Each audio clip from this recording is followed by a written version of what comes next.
I'm with Gavin King at the Sydney Harbour Concours d'Elegance with a very beautiful 1963 Jaguar E-type that is in immaculate condition. Gavin, tell me about the car. Yeah, this car came to us about 8 years ago. We've restored plenty of E-types over the 32 years we've been in business at Concours Sportswear Restoration. Some of them come in pretty good condition, some of them come in pretty bad condition, some of them come in very bad condition, and then this was worse than that. So it took 7 years. The front was separated from the back. There was not much left of the body. It was rotted away. But the very cool thing about this car is original right-hand drive. It's full numbers matching, and the original colour is gunmetal with light blue interior and a dark blue roof, which is how we've restored it today.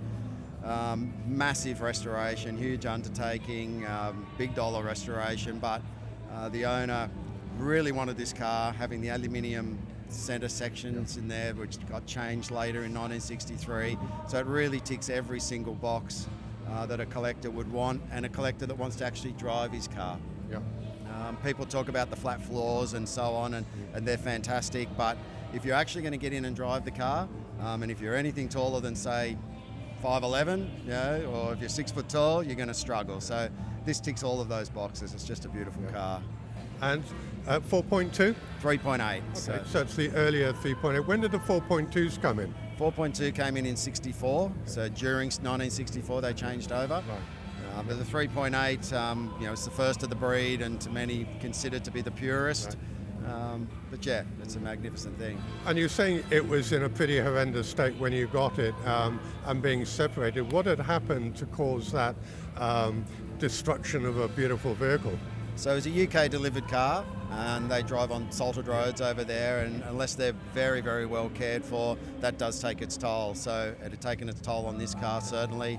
And then throughout the 70s, these cars diminished in value. They weren't worth much at all. So to keep one on the road, people would just do what one had to do. And bodgy repairs over bodgy repairs, and even those had rusted and so on. And it's just a rapid decline until somebody decides to do it properly. And you, Concours Sports Cars up Central Coast. How long have you been in business? Yeah, 32 years. I did my apprenticeship on Jaguar and cut my teeth on these cars and fell in love with them.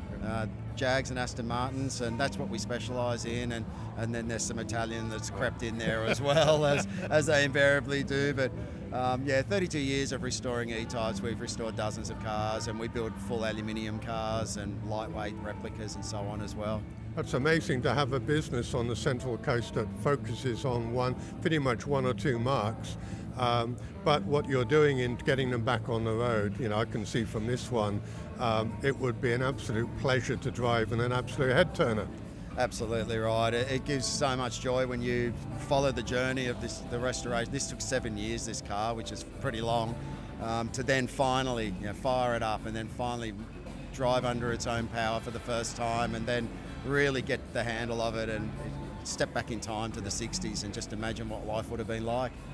And do you go to a lot of these events? I have a feeling I saw some of your cars up at the All British Day last year. Yep, we try and get around to as many things as we can, and we're not chasing work at all. We've got a lot of work, and always kind of will have. It's more the pride that we've got, the pride that I've got in my team, and showcasing the achievements that they can do here in Australia. Like, this is commonplace in different parts of the world, but not so much in Australia these days, and just so proud of what my guys can do, and for my fantastic customers that I've got who put their faith in me to restore their car. Well, that's the ethos of the podcast, is to find people like you who are doing this kind of work in Australia, because we do hear a lot about what's going on overseas, and I feel that we should promote what we do down here a lot more. So to see the finished product here under the lights on Cockatoo Island, it's absolutely sensational. Well done. Thank you very much. Thanks for your time. Thanks, Gavin. Cheers.